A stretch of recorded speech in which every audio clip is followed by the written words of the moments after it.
हरी भरी वादियों से भरा हिमालय के आंचल में बसा प्राकृतिक सौंदर्य युक्त ये हिमाचल प्रदेश है। इस प्रदेश का अधिकतम भाग तो ऊंची पहाड़ियों के बीच बसा है।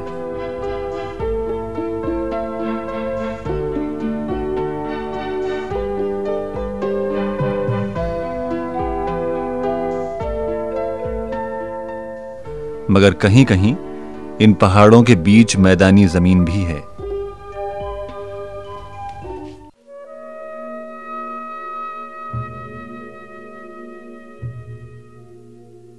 पहाड़ों और मैदानों वाले इस प्रदेश का प्रधान व्यवसाय कृषि है। कृषि के अतिरिक्त पशुपालन भी किसानों के जीवन निर्वाह का एक मुख्य साधन है।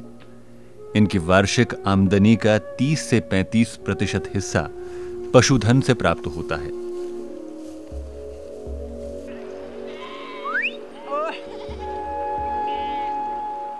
और पशुओं के चारे का मुख्य साधन यहां की चरागाहें हैं। चाहे कृषि के जरिए हो या पशुपालन के, यहां की जमीन ही लोगों के जीवन का मुख्य आधार है।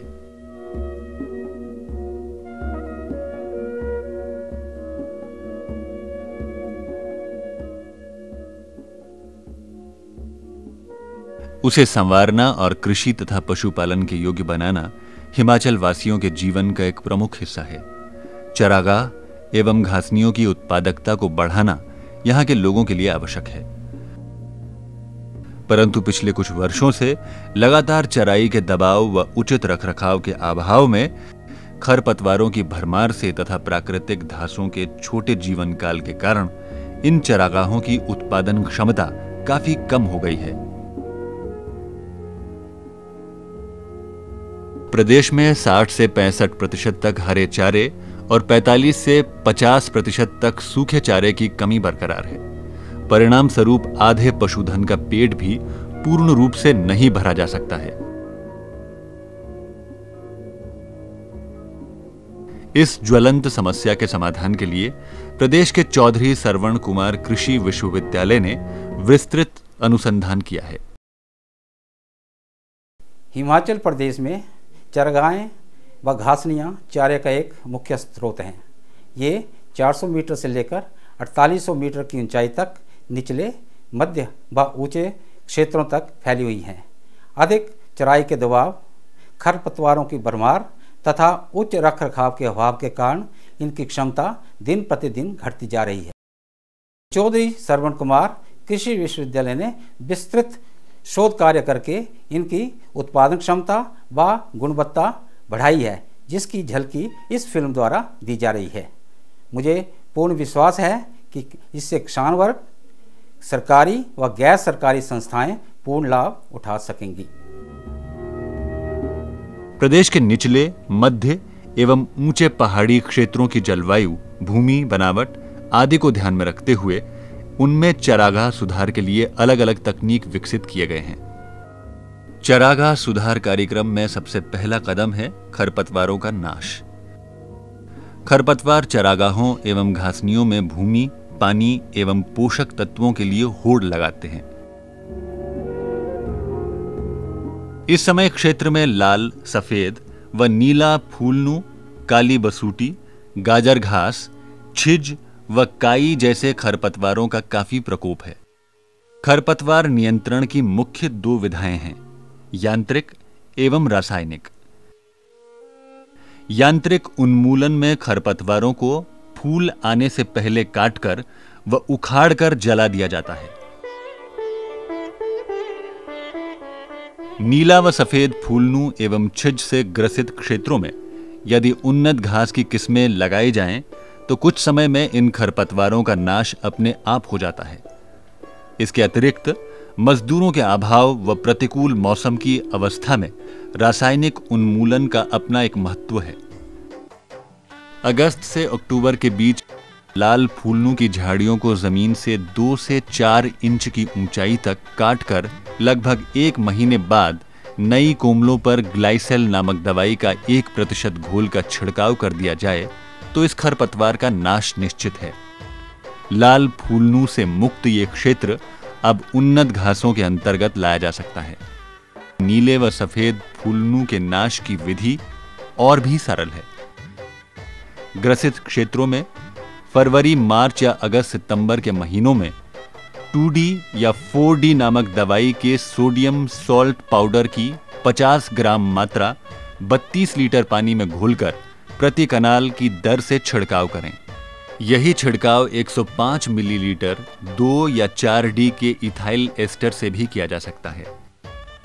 इस रसायन की विशेषता यह है कि यह खरपतवार का नाश तो कर ही देता है, परंतु साथ उगे प्राकृतिक घास को कोई नुकसान नहीं पहुंचाता।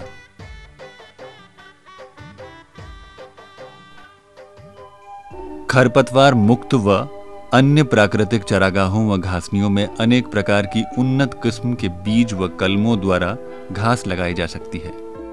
प्रदेश के इस भूभाग के लिए सिटेरिया व गिन्नी घास उपयुक्त है, जबकि निचले क्षेत्रों के लिए अंजन, अपंग व रोड्स घास जैसे किस्में उपयुक्त हैं। इसके अलावा संकर हाथी घास को खेतों की मेढ़ों, ढलानदार भूमि, पेड़ों के नीचे, नालों के किनारों पर जड़ों वाली कलमों द्वारा लगाया जा सकता है। ये उन्नत किस्में वर्ष के ज्यादा महीनों के लिए उच्च गुणवत्ता वाला भरपूर चारा प्रदान करती है। सिटेरिया व गिन्नी घास को बीज व कलमों द्वारा लगाया जा सकता है, जबकि संकर हाथी घास सिर्फ जड़ों वाली कलमों द्वारा ही लगाया जा सकता है। वर्षा ऋतु में बीज द्वारा बुआई के लिए प्राकृतिक घास को 40-50 सेंटीमीटर की दूरी पर 10-15 सेंटीमीटर चौड़ी पट्टियों में हल्के से खुरच दिया जाता है। इन पट्टियों में गोबर, नाइट्रोजन, फास्फोरस व पोटाश का मिश्रण डाल दिया जाता है। इस कुड़ में घास के बीज डालकर उन्हें मिट्टी की हल्की परत से ढक दिया जाता है। अब ये बीज सुगमता से अंकुरित होने को तैयार हैं।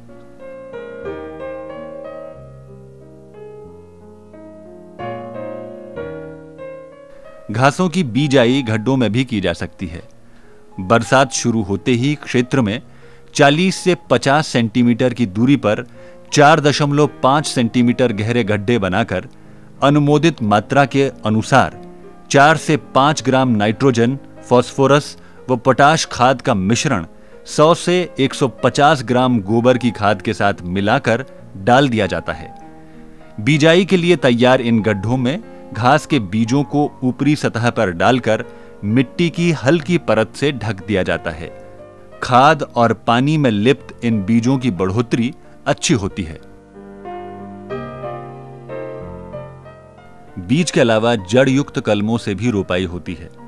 वर्षा ऋतु व सर्दियों की वर्षा इन कलमों को स्थापित करने में नमी प्रदान करती है। कलमों की रोपाई के लिए क्षेत्र में 40 बाय 40 सेंटीमीटर की दूरी पर 10 से 15 सेंटीमीटर व्यास के गड्ढे बना लिए जाते हैं। प्रत्येक गड्ढे में अनुमोदित मात्रा के अनुसार 4 से 5 ग्राम नाइट्रोजन, फास्फोरस व पोटाश खाद का मिश्रण गोबर की खाद के साथ डाल दिया जाता है। अब इस गड्ढे में 1 से 3 15 सेंटीमीटर लंबी जड़ युक्त स्टेरिया व गिन्नी घास रोप दी जाती है। संकर हाथी घास की 1 या 2 जड़ें ही प्रति गड्ढे के लिए पर्याप्त होती हैं। इस प्रकार रोपित घास वर्ष के अंत तक प्रचुर मात्रा में हरा चारा प्रदान करती है। घास का उत्पादन बढ़ाने का सबसे असरदार तरीका है खाद प्रबंधन। प्राकृतिक घासनियों व चारागाहों में 60 किलोग्राम नाइट्रोजन, 30 किलोग्राम फास्फोरस व 20 किलोग्राम पोटाश का प्रयोग चारे की पैदावार को 2 से 3 गुना बढ़ाता तो है ही, साथ ही गुणवत्ता में सुधार कर 2 कटाइयां भी प्रदान करता है। सुधरी हुई प्रजातियों वाली चारागाहें व घासनियां खाद में अधिक पोषक तत्वों की मांग करती है। 80 किलोग्राम नाइट्रोजन, 40 किलोग्राम फास्फोरस और 30 किलोग्राम पोटाश प्रति हेक्टेयर की दर से डालने पर न केवल पैदावार बढ़ती है, बल्कि चारे में नियमित कटाइयों के बावजूद प्रोटीन और पौष्टिकता बनी रहती है। सुधरी प्रजाति वाली चरागाहों और घासनियों में फास्फोरस और पोटाश को एक साल छोड़कर डाल देना चाहिए। धन की बचत के साथ साथ ये विधि चारे की पैदावार व गुणवत्ता पर कोई विपरीत प्रभाव नहीं डालती। इन घासनियों में फास्फोरस और पोटाश की पूरी मात्रा तथा नाइट्रोजन का 1/3 भाग मॉनसून के साथ डाल देना चाहिए। नाइट्रोजन का शेष 2/3 भाग 2 बराबर भागों में बांटकर एक पहली कटाई के बाद और दूसरा भाग दूसरी कटाई के बाद डाल देना चाहिए।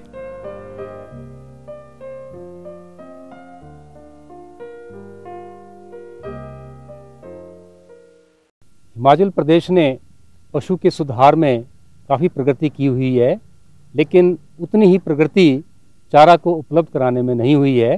तकरीबन जितना हमारा कल्टीवेबल लैंड है उससे डबल जो है वो चरागाहों में और घासनियों में है, और उसको पूरा फ़ायदा उठाने के लिए उनमें इम्प्रूव्ड घास जो हैं वो लगाने चाहिए, और वो लगाने से पूरा फ़ायदा जो है किसान उठा सकते हैं।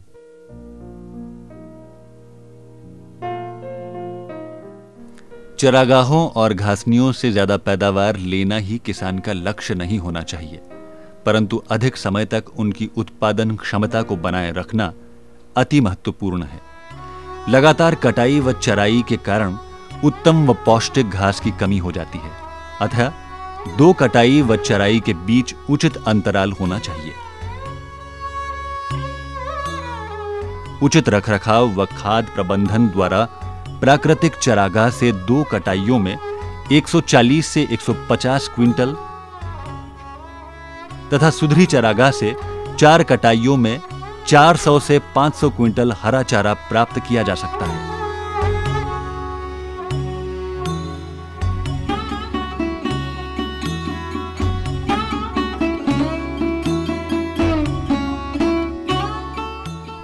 लगातार चराई से परहेज करना चाहिए और चराई वाले क्षेत्र को विभिन्न हिस्सों में बांटकर बारी बारी से चराई करवानी चाहिए।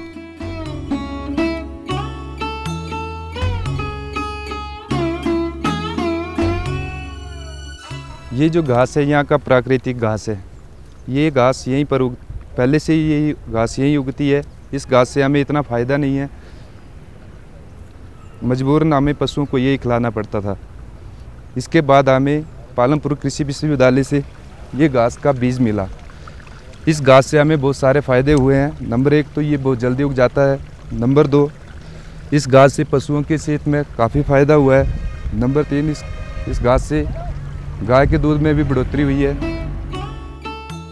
चरागाहों से घास की फसल लेने के साथ साथ उसके विकास का दायित्व भी हर किसान के कंधे पर होना चाहिए। चरागाह विकास में उन्नत बीज की उपलब्धता की अपनी महत्वपूर्ण भूमिका होती है।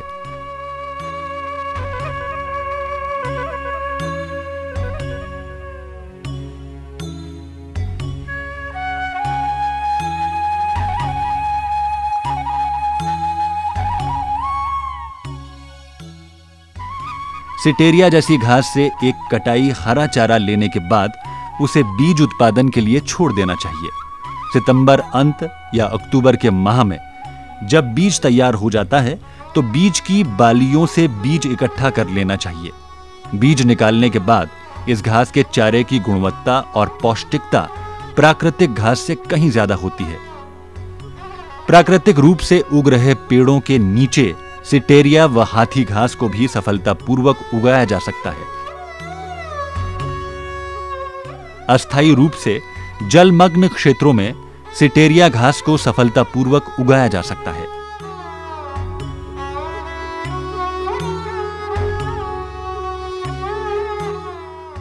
इसके अलावा ऊंचे पर्वतीय क्षेत्र में भी चरागाहें सफलतापूर्वक स्थापित की जा सकती हैं। हालांकि यह क्षेत्र साल के 6 महीने बर्फ से ढका रहता है, फिर भी मार्च अप्रैल से सितंबर अक्टूबर तक घास की फसल प्राप्त की जा सकती है।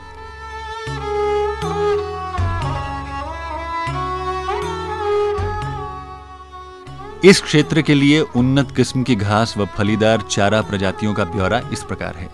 फेस्क्यू घास 250 से 300 क्विंटल प्रति हेक्टेयर, आर्चर घास 300 से 350 क्विंटल प्रति हेक्टेयर, ब्रोम घास 300 से 350 क्विंटल प्रति हेक्टेयर, लोलियम घास 200 से 250 क्विंटल प्रति हेक्टेयर, लूसन 400 से 500 क्विंटल प्रति हेक्टेयर, लाल क्लोवर 350 से 450 क्विंटल प्रति हेक्टेयर, सफेद क्लोवर 250 से 300 क्विंटल प्रति हेक्टेयर और लेस्पेडिजा 250 से 300 क्विंटल प्रति हेक्टेयर।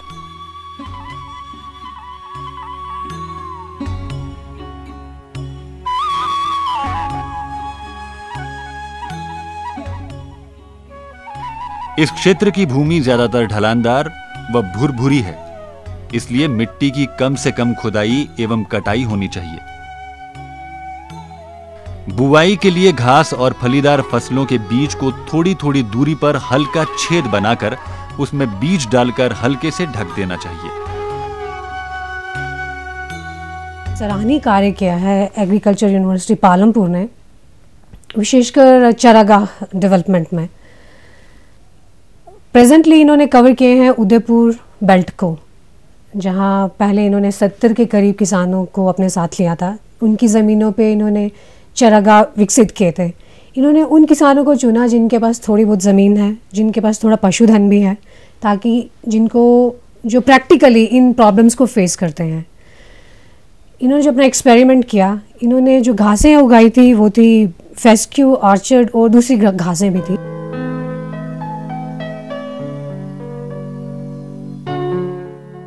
इसमें हम हिमाचल प्रदेश की लाहौल घाटी के कुक्कुम सिटी स्थित अनुसंधान केंद्र की चारागाह में खड़े हैं।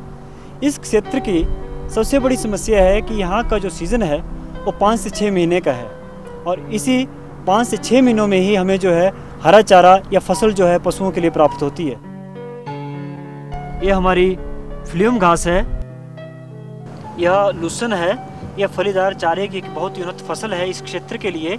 ये पीले फूलों वाला जो आप देख रहे हैं ये लद्दाखी लूसन है, और इसमें प्रोटीन की जो है प्रचुर मात्रा पाई जाती है। ये ऑर्चर्ड ग्रास है, ये फेस्क्यू घास है, ये रेड क्लोवर है जिसे हम लाल क्लोवर भी कहते हैं। इस घास में प्रोटीन की प्रचुर मात्रा पाई जाती है। इस क्षेत्र की जो एक और समस्या है वो है कि 6 से 7 महीने तक यहाँ की जो भूमि है बर्फ़ से ढकी रहती है, और हर साल भूमि के कटाव से लोगों के जो खेत हैं वो चले जाते हैं।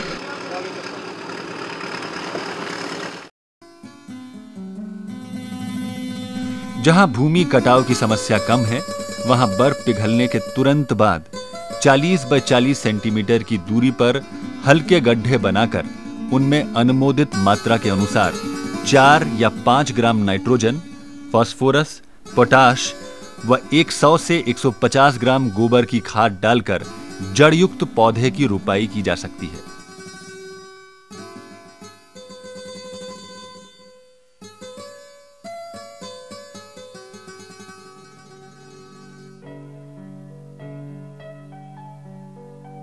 पर्वतीय क्षेत्रों की मिट्टी और मौसम में खाद प्रबंधन का अपना एक सुनिश्चित महत्व है। प्राकृतिक घासनियों में 30 किलोग्राम नाइट्रोजन व 30 किलोग्राम फास्फोरस डालने से 1.5 गुना तक हरे चारे की बढ़ोतरी होती है। सुधरी घास की प्रजातियों वाले चारागाहों में 60 किलोग्राम नाइट्रोजन, 40 किलोग्राम फास्फोरस व 30 किलोग्राम पोटाश डालनी चाहिए। फास्फोरस व पोटाश को 1 साल छोड़कर डालना चाहिए। चूंकि इस क्षेत्र में फसलों का जीवन चक्र कम समय का होता है, इसलिए प्राकृतिक चारागाहों से एक कटाई ही ली जा सकती है, जबकि सुधरी घास की चारागाह 1 साल में 2 कटाई प्रदान करती है।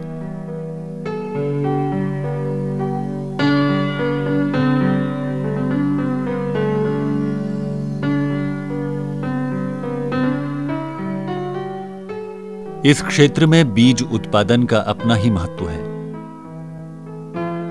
क्योंकि यहां के लिए उपयुक्त किस्मों के बीज का उत्पादन केवल इसी जलवायु में संभव है।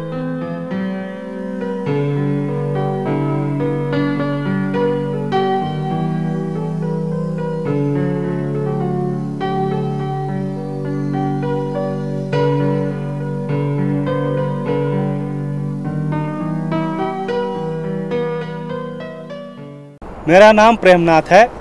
मैं लाहौल स्पीति डिस्ट्रिक्ट के रूडिंग गांव से हूं।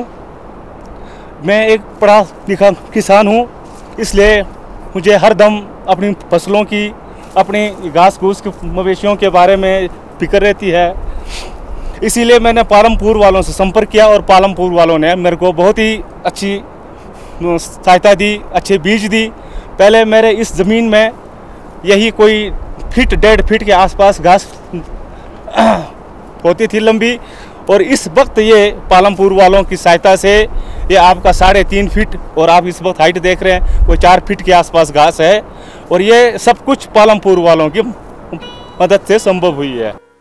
फेस्क्यू घास 300 से 500 किलोग्राम प्रति हेक्टेयर, आर्चर्ड घास 300 से 400 किलोग्राम प्रति हेक्टेयर, ब्रोम घास 500 से 700 किलोग्राम प्रति हेक्टेयर, लोलियम घास 250 से 300 किलोग्राम प्रति हेक्टेयर, लाल क्लोवर 300 से 500 किलोग्राम प्रति हेक्टेयर, सफेद क्लोवर 350 से 450 किलोग्राम प्रति हेक्टेयर, लूसर्न 500 से 600 किलोग्राम प्रति हेक्टेयर और लेस्पेडिजा 300 से 400 किलोग्राम प्रति हेक्टेयर। इन क्षेत्रों के लिए लेस्पेडिजा एक अति उत्तम फलीदार चारा फसल है। गहरी जड़ें होने के कारण इनमें सूखा सहने व भूमि कटाव रोकने की गजब की क्षमता है।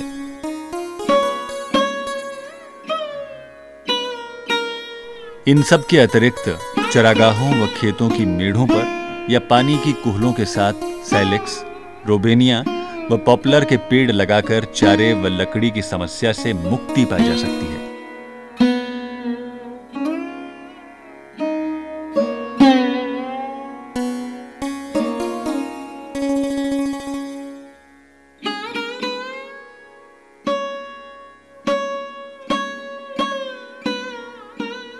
घास का अधिकतम उत्पादन वर्षा ऋतु में ही होता है। वर्ष के अन्य समय में हरी तो क्या सूखी घास भी उपलब्ध नहीं हो पाती। अतः यह जरूरी हो जाता है कि चारे को इस प्रकार से संरक्षित किया जाए कि वर्ष के अन्य समय में भी चारा उपलब्ध हो सके। चारा संरक्षण घास को सुखाकर उसका भंडारण करके या साइलेज यानी घास का अचार बनाकर किया जाता है। वर्षा ऋतु के अंत में घास को काट लिया जाता है। इसके छोटे छोटे बंडल बनाकर इसे धूप में अच्छी तरह सुखा लिया जाता है। जब घास अच्छी तरह सूख जाए, यानी इसमें जब नमी की मात्रा 20% से कम हो, तो यह भंडारण के लिए तैयार है। इस अवस्था में घास आसानी से टूट सकती है। घास के साथ यदि फलीदार चारा भी मिला दिया जाए तो इसकी पौष्टिकता और भी अधिक बढ़ जाती है। पहले हमारे यहाँ बहुत घास कम होते था, अभी ना पालमपुर वाले ने बीज दे के हमारे यहाँ घास और बीज फेंका, घास बहुत अच्छा होते हैं हमारे इधर। पानी पूरी हम खुद देते हो। सूखे हुए घास को छायायुक्त या नमी रहित जगह पर डेर लगाकर रख दिया जाता है।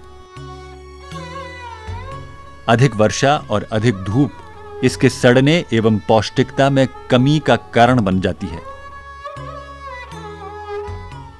सूखे घास का भार कम और आयतन अधिक होने के कारण इसका रखरखाव, भंडारण एवं इसे एक जगह से दूसरी जगह ले जाना मुश्किल हो जाता है। इन्हीं समस्याओं से निजात पाने के लिए विश्वविद्यालय ने संपीड़ित संपूर्ण पशु चारा पिंड बनाने की विधि विकसित की है। पिंड बनाने के लिए सूखी घास में 70 और 30 के अनुपात में खली व आवश्यक खाद्यान्न दुधारू पशुओं के लिए मिला दिए जाते हैं। घास व खली का यह अनुपात दूसरे पशुओं के लिए 80 और 20 होता है। इस मिश्रण को मशीन द्वारा संपीड़ित किया जाता है और इस प्रकार तैयार हो जाता है संपूर्ण चारा पिंड, जिसे सुविधा अनुसार भंडारित और इस्तेमाल किया जा सकता है। संरक्षण की दूसरी विधि चारे का साइलेज यानी अचार बनाकर चारे की पौष्टिकता में काफी वृद्धि लाता है। इस अचार को बनाने के लिए 4.5 फुट लंबा, 4 फीट चौड़ा और 3 फुट गहरा एक साइलो पिट तैयार किया जाता है। इस गड्ढे में 500 किलोग्राम तक हरा चारा आसानी से आ जाता है।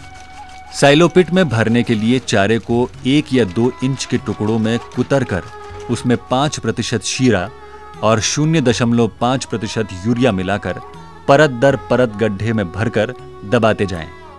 गड्ढे को जमीन से 1.5 इंच की ऊंचाई तक भरकर उसे अर्धबंद आकार में बंद कर ऊपर से सूखी घास की परत या पॉलीथीन शीट डालकर मिट्टी से लिपाई कर दें।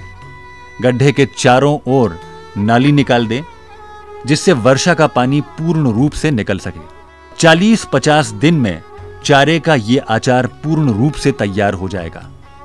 अच्छी तरह वायु रहित वातावरण में बनाकर यह साइलेज बहुत ही पौष्टिक एवं स्वादिष्ट होता है। दूसरी विधि अमोनिएशन की होती है। इसमें 100 किलोग्राम कुतरे सूखे घास को एक तह में बिछाकर इस पर यूरिया के घोल का छिड़काव किया जाता है। इस उपचारित चारे को लकड़ी के बक्से या पॉलिथीन बैग में भर लिया जाता है। 40 दिन बाद इसे खोलकर अच्छी तरह से हवा लगवाई जाती है ताकि इसमें अमोनिया गैस न रह जाए। थोड़ी सी मेहनत, लगन व सही उपचार द्वारा आपके चारागाहों व घासनियों में चारे की उपलब्धता बनी रहेगी और आप अपने क्षेत्र को उन्नत क्षेत्र का रूप दे सकेंगे। इस कार्य में चौधरी श्रवण कुमार कृषि विश्वविद्यालय निरंतर प्रयासरत रहकर महत्वपूर्ण योगदान प्रदान कर रहा है। आइए हम सभी मिलकर इस धरती को हरा भरा बनाए रखने का प्रण करें और प्रयासरत लाई गई हरित क्रांति से देश को उन्नत व समृद्ध बनाएं।